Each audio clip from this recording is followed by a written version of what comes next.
Alabama Attorney General Steve Marshall filed suit against the Department of Labor to prevent 66,000 Alabamians from benefiting from the new overtime rule.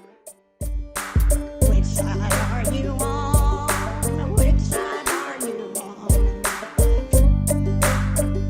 What we have every week is Last Week in Southern Labor. It is available as a newsletter. You can go to tvlr.fm to subscribe to that newsletter. And we take a look at what workers in the U.S. South and the American colonies were up to throughout the week. So this is July 19th through July 26th. Or actually, no, it was just this past week, first week of August.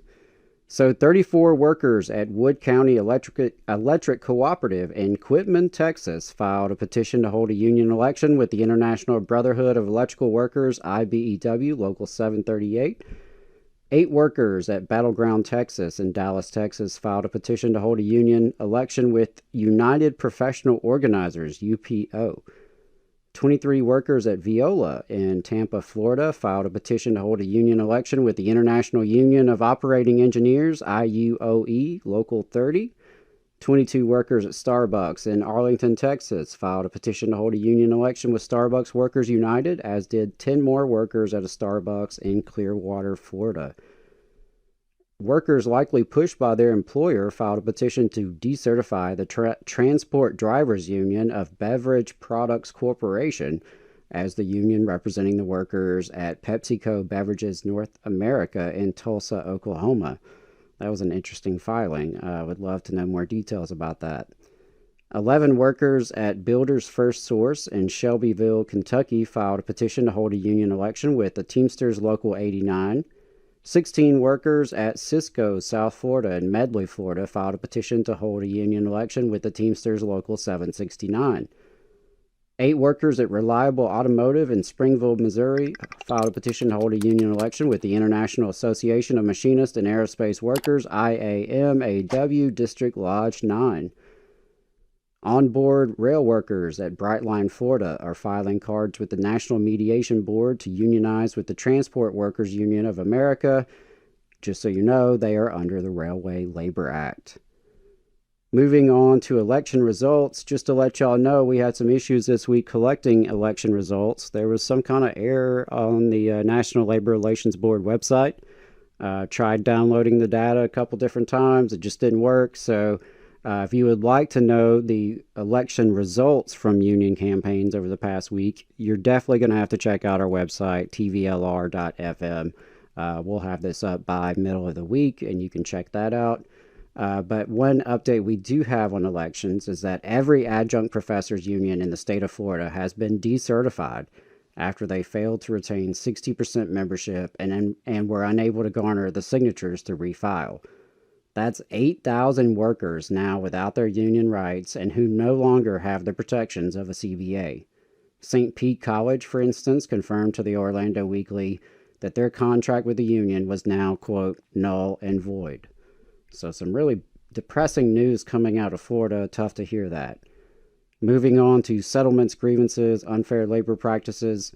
The Teamsters won the right to picket at Amazon's Northern Kentucky Airhub after the company tried to bar them. Teamsters Local 391 celebrated getting a UPS driver's job back with back pay following a wrongful termination. And an NLRB administrative law judge found that the ACLU illegally terminated an employee for protected concerted activity after wasting 2 years and over $1 million in donor money. They can still appeal further, but hopefully they will come to their senses. The union representing the worker, the Nonprofit Employees Union, NPEU-IFPTE, released a statement saying that the ruling is significant. Hey, 5 seconds. Just wanted to say that this is only possible because of our donors. If you want to see more of this, then consider donating yourself at tvlr.fm/donate. Moving on to strikes and bargaining for the week. Communication Workers of America, CWA, is in negotiations with AT&T in both the southeastern region and the West. In the West, the union and the company reached a tentative agreement last week. In the Southeast, they're still negotiating, and the contract actually expired a week ago. Workers are continuing to work under an expired contract, but have voted to authorize a strike if necessary. The Southeastern Agreement covers 15,000 workers. Workers at the National Audubon Society, unionized with the Bird Union, CWA Local 1180, voted to authorize a strike after the company has bargained in bad faith and unilaterally changed working conditions. The Teamsters kicked off negotiations with United Airlines, where the union represents some 10,000 aviation maintenance and related craft workers. They are demanding industry-leading wages, a faster timeline for reaching the top pay rate, improved healthcare benefits, and higher safety standards. The union is getting a jump start on bargaining by opening the contract 4 months before it becomes amendable. Teamsters Local 322, representing custodial and plant workers in Virginia, got a new contract with a 22% increase in wages. Nursing home CNAs at Aspire Health Group in Orlando, Florida, unionized with 1199 SEIU Florida, held a rally saying that the company's disinterest in staffing level improvements wasn't going to cut it.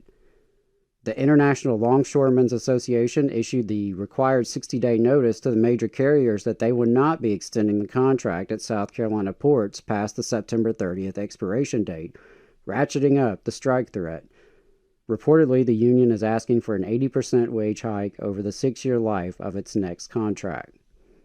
And final update here, registered nurses at Mission Hospital in Asheville, North Carolina, unionized with the National Nurses United, held an informational picket last week to pressure management to agree to their demands in negotiations.